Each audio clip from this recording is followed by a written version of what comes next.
오늘 함께 묵상할 하나님의 말씀은 누가복음 4장 31절부터 37절까지입니다.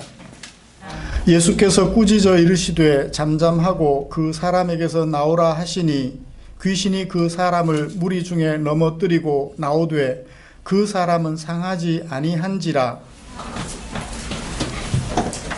예수님께서는 고향 나사렛 사람들 앞에서 당신의 정체성을 밝혀주셨습니다. 하나님에게서 기름 부음을 받으셨고 하나님께서 사람들에게 보내신 심판자요 구원자라고 이사야 선지자의 말씀을 인용하여 밝혀주셨습니다. 그때 예수님을 목수의 아들로 알고 있던 나사렛 사람들은 예수님을 구주로 영접하기보다는 낭떠러지로 밀어 떨어뜨려서 죽이려고 했었지요. 지난 한 주간 동안 심판자요 구원자가 되신 예수님과 동행하였을 것을 믿습니다. 우리를 죄악으로 억누른 모든 권세를 심판하시고 우리를 그들의 압제에서 구원하여 주신 예수님 때문에 우리 성도님들이 마음속 깊은 곳에서 우러나는 평화를 맛보셨을 것이라 믿습니다. 우리를 억압하는 마귀로부터 자유케 하신 주님의 은혜를 감사하며 하나님께 예배 드리려는 우리를 위하여 하나님께서는 오늘 누가복음 4장 31절부터 37절까지 말씀을 주셨습니다. 이 말씀을 가지고 귀신에게서 자유케 하시는 예수님이라는 제목으로 설교하고자 합니다. 먼저 우리가 함께 읽은 본문의 구성을 살펴보면서 설교 방향을 정리해 보고자 합니다. 오늘 우리가 읽은 말씀은 좀 짧지만 여전히 사건 형태로 기록이 되어져 있습니다. 예수께서 나사렛을 떠나 갈릴리 해변에 있는 가브나움이라는 동네로 가셔서 가르치고 계실 때 일어난 사건이지요. 마침 회당에 더러운 귀신 들린 사람이 있었는데 그 사람이 사건을 전개해 나갑니다. 자신을 멸하러 온 줄로 안 마귀는 회당에서 사람들을 가르치는 예수님을 가리켜 하나님의 거룩한 자라고 말하며 나와 상관이 없지 않습니까? 라는 투로 사건을 전개했지요. 과연 예수님은 귀신과 상관이 없을까요? 그래서 귀신의 그런 행동을 무시하고 그냥 그렇게 지나가 버리실까요? 아니면 예수님이 귀신과 상관이 있어 귀신을 멸하시며 귀신으로부터 사람을 자유케 하실까요? 사건은 위기와 절정으로 치닫게 됩니다. 예수님은 그 귀신을 향하여 말씀하셨죠. 나오라. 그때 귀신은 그 사람에게서 마지막까지 그 사람을 넘어뜨리며 그 사람에게서 나오게 됩니다. 결국 그 사람은 귀신으로부터 자유케 되었으며 예수님의 소문이 사방에 퍼져나갔다는 것으로 사건은 결말을 맺습니다. 이런 말씀은 누가복음 4장 13절부터 30절까지 지난주에 살펴본 말씀의 예시문단으로서 역할을 잘 하고 있는 것 같습니다. 이사야 선지자의 말씀을 인용하면서 예수님께서는 뭐라고 말씀하셨죠? 나는 기름 부음을 받았고 나는 보냄을 받았다. 무엇을 위해서? 눌린 자를 자유케 하고 가난한 자를 어떻게 하시고 가난한 자에게 복음을 전하게 하시고 포로된 자에게 자유를 눈먼 자에게 다시 보게 함을 그리고 주의 은혜의 해를 전파하게 하기 위하여 라고 5가지로 말씀하셨던 것을 기억합니다. 예수님은 사로잡은 자들을 심판하시고 사로잡힌 자들을 그들의 손에서 구원해 내시는 심판자요 구원자로 오신 분임을 밝혀주셨는데요. 오늘 이 말씀은 심판자요 구원자이신 예수님이 심판자요 구원자로서 역할을 하셨다는 예로서 역할을 하기에 충분한 것 같습니다. 이런 사건을 가지고 예수님은 어떤 분인지, 그리고 예수님은 어떤 일을 하시는지 차례대로 살펴보면서 설교하려고 합니다. 말씀 나누는 동안 우리 모두 하나님의 크신 은혜에 사로잡히게 되기를 간절히 소원합니다. 가버나움 회당에서 예수님께서 사람들을 가르치고 계셨죠. 그 자리에 여러 사람들이 있었다는 사실을 우리는 기억합니다. 그 중에 한 사람, 어떤 남자가 있었나요? 귀신에 사로잡혀 고생하는 한 남자가 있었습니다. 그 사람이 예수님을 향하여 크게 소리 지릅니다. 사실은 그 사람이 지르는 것이 아니라 그를 사로잡은 귀신이 소리 지르는 거죠. 예수님을 향하여 어떻게 소리 질렀나요? 아, 나사렛 예수여, 우리가 당신과 무슨 상관이 있나이까? 우리와 상관없지 않습니까? 라는 식으로 질문을 하면서 말을 시작합니다. 당신은 우리를 멸하러 왔습니까? 나는 당신이 누군 줄 압니다. 당신은 하나님의 거룩한 자입니다. 그렇게 소리 질렀어요. 예수님이 뭐라고 말 한마디 했나요? 안 했어요. 그냥 귀신이 제김에 놀라고 예수님 앞에서 두려워하여 스스로 소리 지른 것이죠. 귀신이 알아본 예수님은 어떤 분이었나요? 하나님의 거룩한 자라고 말을 했습니다. 귀신이 예수님의 정체에 대하여 한 이 말은 진실일까요? 거짓일까요? 아무리 귀신이라도 예수님의 정체에 대하여 말할 때는 정직하게 말합니다. 사람을 속여 먹을 때는 거짓으로 말하지만 예수님이나 하나님을 향하여서는 거짓을 말할 수가 없어요. 그래서 예수님을 소개하면서 예수님에 대하여 말하기를 당신은 하나님의 거룩한 자니이다 라고 이야기를 했습니다. 그러면 마귀가 밝혀준 예수님의 정체, 하나님의 거룩한 자란 어떤 뜻을 가진 용어일까요? 참 이해하기가 쉽지는 않습니다. 그냥 하나님의 거룩한 그 형용사를 쓰고 있거든요. 거룩한 이라는 형용사를 쓰고 있는데 하나님의 거룩한 그, 하나님의 소유격이에요. 하나님에게 속한 거룩한 그, 예수님을 가리켜 그렇게 표현을 하고 있는데요. 어떤 뜻일지 참 애매합니다. 어떻든 하나님에게 속해 있는데 거룩한 분, 뭐 그런 얘기겠죠. 41절을 보시면 또 다른 귀신들이 예수님을 가리켜 뭐라고 말했나요? 하나님의 아들이라고 말을 했어요.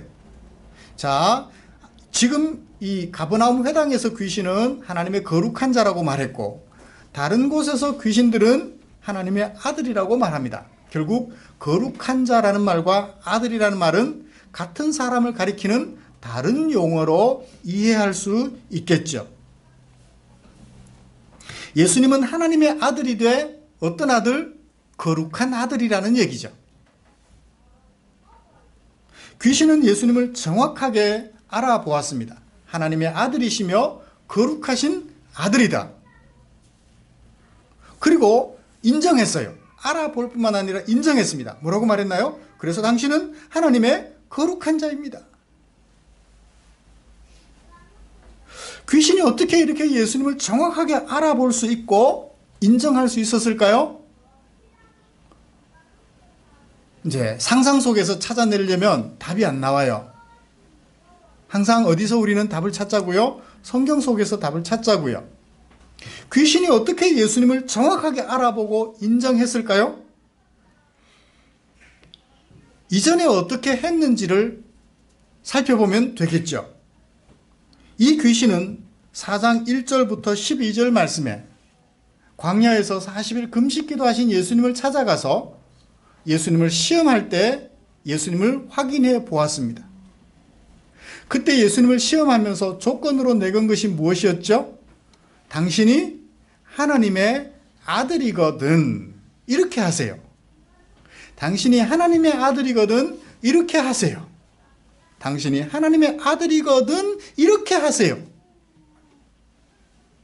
하나님의 아들임을 잊어버리고 하나님의 아들이 해서는 안 될 일을 하도록 유혹을 했습니다. 세 가지였는데요. 무엇이었죠? 40일 동안 금식하셨으니 배고플 텐데 우선 자신의 배부터 채우라고, 자신을 위하여 일하라고. 하나님의 아들은 누구를 위해서 일해야 되나요? 하나님이 보내신 목적대로 우리 사람들을 위하여 일을 하셔야 돼요. 그리고 사람들은 포함하여 우리 모든 예수님은 떡 때문에 사는 것이 아니라 하나님의 말씀으로 사는 것을 확인시켜 주셔야 하는데 마귀는 예수님이 하나님의 아들로서 하지 말아야 될 일, 자기를 위하여 떡 때문에 사는 것처럼 생각하게 하고 자기를 위하여 그 떡을 해결하도록 유혹을 했던 것입니다. 배고프니까 그렇게 해볼까? 유혹이 될 수도 있었겠죠. 순식간에 세상을 다 보여주며 내게 절하면 이 모든 것을 너에게 주겠다고 말을 합니다. 세상을 소유하는 소유자가 되라고 얘기를 하고 있습니다. 그 다음 마지막 세 번째는 성전에서 뛰어내려 네가 하나님의 아들인지 아닌지 여부를 시험해보라. 하나님을 시험해보라. 하나님의 아들은 하나님을 시험하는 존재가 아니라 하나님의 명령을 수행하는 존재인데 시험하도록 유혹을 했습니다. 하나님의 아들이거든 이라는 전제 조건을 제시하며 하나님의 아들로서는 해서는 안 될 행동을 하도록 유혹을 했었는데 예수님은 하나님의 아들로서 해서는 안 될 행동을 세 가지 중에 하나도 하지 않으셨습니다. 하나님의 아들로서 하셔야 될 행동과 말씀을 하셨죠. 그 세 번의 시험을 통하여 마귀는 완패를 했습니다. 더 이상 예수님이 하나님의 아들임을 유혹해가지고 인식하지 못하도록 할 수는 없다라는 것을 항복을 했죠. 왜 세 번의 시험이었을까요? 3세 번. 그렇게 이해를 하셔도 좋을 것 같습니다. 완패요, 완패. 그를 시험하는 과정을 통해서 예수님은 하나님의 아들임이 분명하다라는 사실을 철저하게 확인했습니다. 그러니까 이제 더 이상 어떻게 할 수 없으니까 하나님의 아들로 인정할 수밖에 없었던 것이죠. 그래서 예수님이 자기 앞에 나타났을 때 어떻게 말하나요? 당신은 하나님의 거룩한 자입니다. 인정을 했던 것이죠. 그 증거가 바로 오늘 본문에 나타난 마귀의 증언인 것입니다. 이제 예수님이 가버나움에 오셔서 사람들을 가르치시는 그 자리에 함께 있었던 귀신은 예수님을 하나님의 거룩한 자, 곧 하나님의 아들로 인정하고 있는 것입니다. 더 이상 시험해 볼 수가 없을 정도로 예수님은 완벽한 하나님의 거룩한 자였던 것이죠. 귀신이 더 이상 시험해 볼 엄두를 낼 수 없었으며 인정할 수밖에 없었던 예수님. 그분은 바로 하나님의 거룩한 자, 하나님의 아들이셨습니다. 우리가 믿는 예수님은 그런 분이세요. 마귀가 시험해 보았지만 하나님의 아들로서 자기 정체성을 견고하게 지켜냈던 바로 그분. 마귀도 항복할 수밖에 없었던, 완패를 인정할 수밖에 없었던 하나님의 거룩한 자. 우리가 믿는 예수님은 바로 그런 분이세요.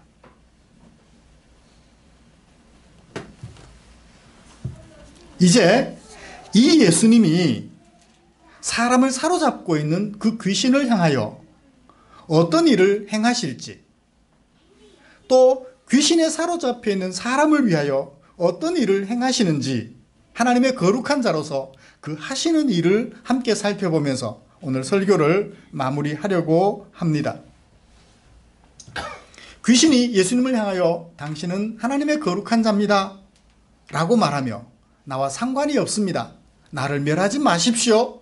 라는 뜻으로 이 일을 제기했을 때 예수님은 뭐라고 반응을 보이셨나요? 35절. 예수께서 꾸짖으셨대요. 누구를 꾸짖으셨나요? 귀신을 꾸짖으셨죠. 어떻게 말하는 귀신? 상관이 없다. 나를 멸하지 말라. 당신은 하나님의 거룩한 자가 아니냐. 라고 말하는 그 귀신을 꾸짖으셨죠. 그리고 두 가지로 명령하셨습니다. 잠잠하라. 입 다물으라. 입 다물라. 그 다음에 나오라. 두 가지 명령을 하셨어요. 잠잠하라는 얘기는 어떤 의미일까요? 그래, 네 말대로 나와 너는 상관없다. 내가 너를 멸하지 않을게. 입 다물어. 그 얘기일까요? 아니면 나와 너는 상관이 있어. 내가 너를 멸해야 돼. 그러니 잠잠해. 라는 얘기일까요? 이 잠잠하라는 명령은 전자일까요? 후자일까요? 후자죠. 상관이 없는 게 아니야. 상관이 있어. 내가 너를 멸할 거야. 그러니 잠잠해. 두 번째 명령이 뭐예요? 내가 너를 멸할 거야. 나오너라. 나오라라고 말씀을 하셨던 것입니다. 그 사람에게서 나와라. 그를 억압하고 있지 말고, 더 이상 그를 억압하지 말고 그 사람에게서 나와서 너는 네 길로 가. 그런 뜻으로 나오라라고 명령을 하셨던 거죠. 그때 귀신은 더 이상 그 사람을 사로잡고 있을 수가 없었습니다. 왜요? 예수님은 심판자이시기 때문에. 심판자이신 예수님의 명을 거역할 수가 없어 그 사람에게서 나오는데요. 무리 중에서 그 사람을 어떻게 하고 나오나요? 넘어뜨리고 나와요. 그냥 나가면 어디 덧나요? 넘어뜨리고 나가요. 뭐죠? 끝까지 자기 소유권을 행사하고 싶었던 거예요. 이는 내 사람인데. 끝까지 그를 해코지하고 나갑니다. 넘어뜨리고 나가요. 이게 귀신의 행태입니다. 하나님을 대적하는 세상의 행태라고요. 끝까지 사람을 해롭게 하려고 해요. 끝까지 그 사람들을 사로잡고 자기 백성으로 삼아 놓치지 않으려고 합니다. 마지막 어쩔 수 없을 때는 넘어뜨리고 나가요. 그렇지만 어떻게 하지는 못했어요? 상해를 입히지는 못했다고 얘기를 합니다.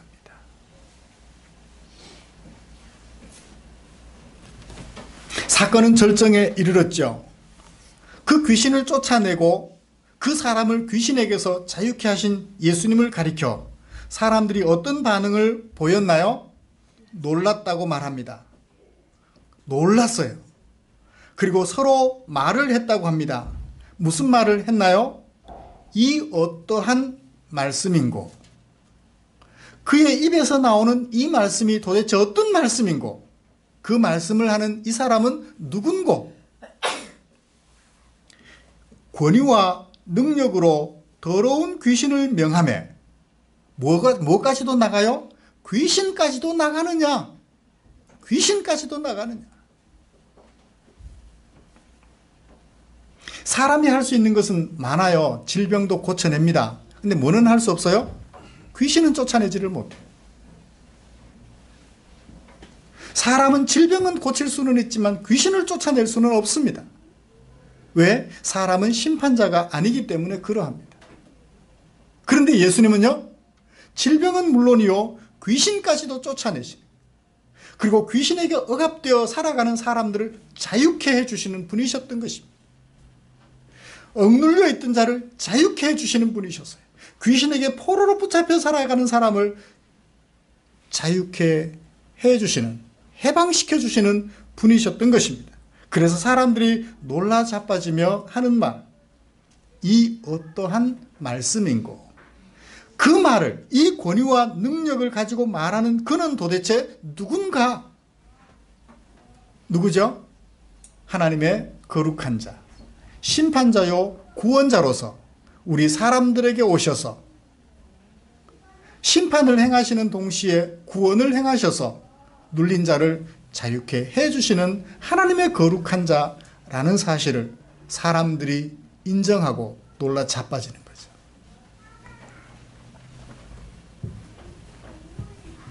여러분, 이 자리에서 우리가 깊이 좀 생각해 보아야 될 것이 있습니다. 예수님은 귀신을 쫓아내시는 분인가요? 아니면 예수님은 사람에게서 귀신을 쫓아내고 사람을 자유케 하시는 분이신가요? 우리는 이 전자에 많은 관심이 있습니다. 예수님은 귀신을 쫓아내시는 분, 예수님은 질병을 고치시는 분. 예수님이 귀신을 쫓아내고 질병을 고치는 게 재밌어서 하셨을까요? 사람들은 그렇게 착각을 합니다. 내게 만약 귀신을 쫓아내고 질병을 고치는 권세가 있다면 만드는 사람마다 다 고쳐줄 것 같아요. 재밌으니까. 그렇죠?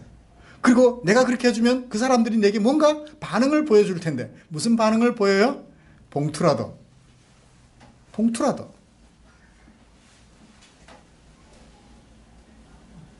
그래서 사람들은 귀신이 쫓겨나가고 질병이 고쳐지는 이 신비롭고 놀라운 일에 참 많은 관심을 보여요.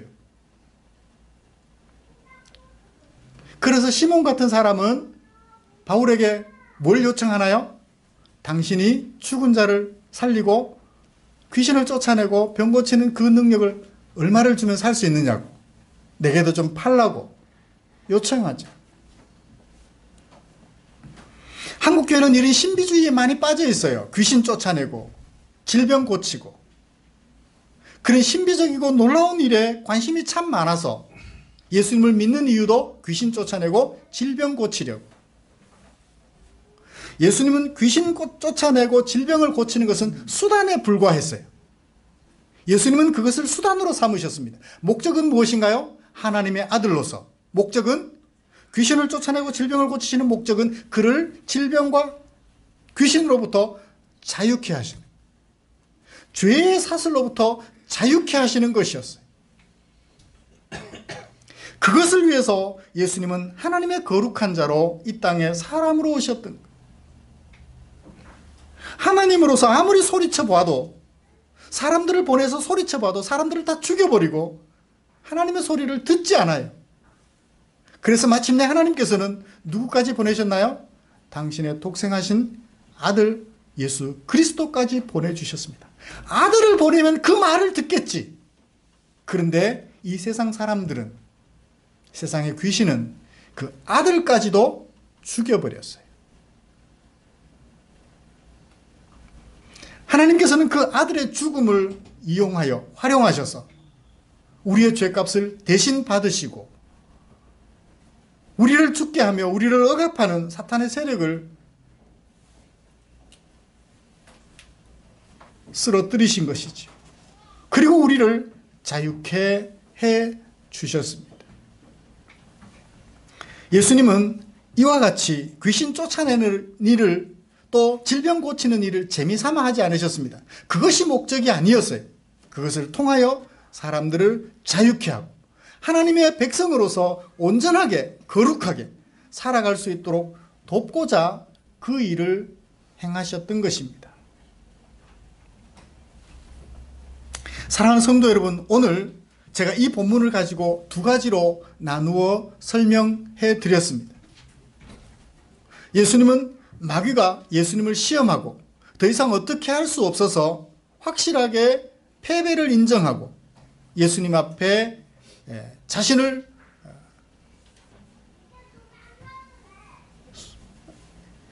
위하여 도망갈 수밖에 없었던 그 마귀가 인정하는 바, 예수님은 하나님의 거룩하신 아들이십니다. 이 사실을 마음속에 깊이 새겨보시기를 기대합니다.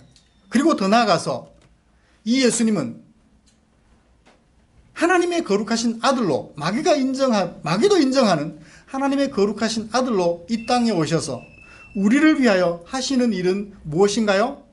귀신 쫓아내고 질병 고치는 것이 목적이 아니에요. 우리를 그 모든 억압들로부터 해방시켜 누구의 백성이 되어? 하나님의 백성이 되어 하나님의 백성으로서 거룩한 삶을 살게 하려는, 그것을 목적으로 이 땅에 오셔서 귀신을 쫓아내시며 질병을 고쳐주시는 표적을 행해 보이셨던 것입니다.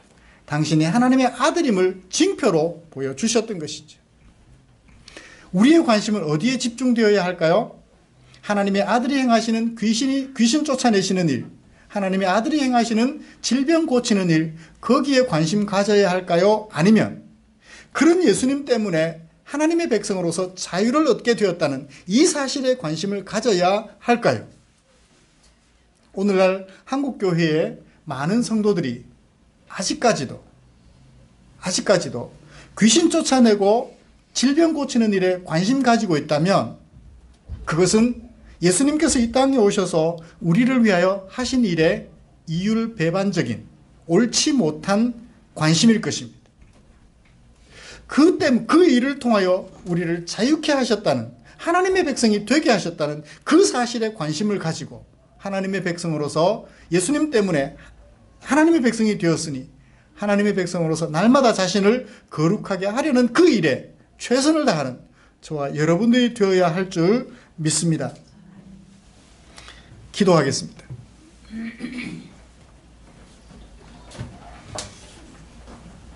하나님 아버지, 그렇습니다. 예수님은 귀신이 하나님의 아들됨을 실패하게 하려고 시험해 보았지만 결국 그 시험을 이기시고 하나님의 아들이심을 온 천하에 드러내셨습니다. 모든 악한 세력들 앞에 예수님은 하나님의 아들이심을 드러내셨습니다. 마침내 완패를 경험한 마귀가 더 이상 예수님을 시험할 엄두를 내지 못하고 당신은 하나님의 거룩하신 아들입니다 라고 고백할 수밖에 없었던 그 예수님이 바로 우리의 구주이심을 마음으로 믿으면서 감사와 찬송을 주님 앞에 드립니다. 이제 이 예수님을 구주로 모셨으니 우리의 남은 생애 동안 이 예수님이 우리를 위하여 베풀어 주신 그 일에 관심을 가지고 예수님이 활동하셨던 그 목표에 관심을 가지고 살아가는 종들이 되게 하여 주시옵소서.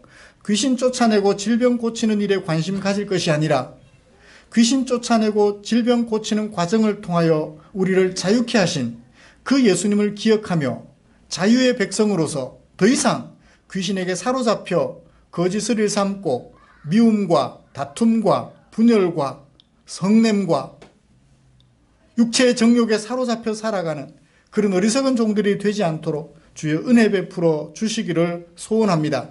주님의 은혜로 말미암아 자유케 되었으니 이제 성령의 소욕을 따라 사랑과 희락과 화평과 온유와 양선, 충성, 절제의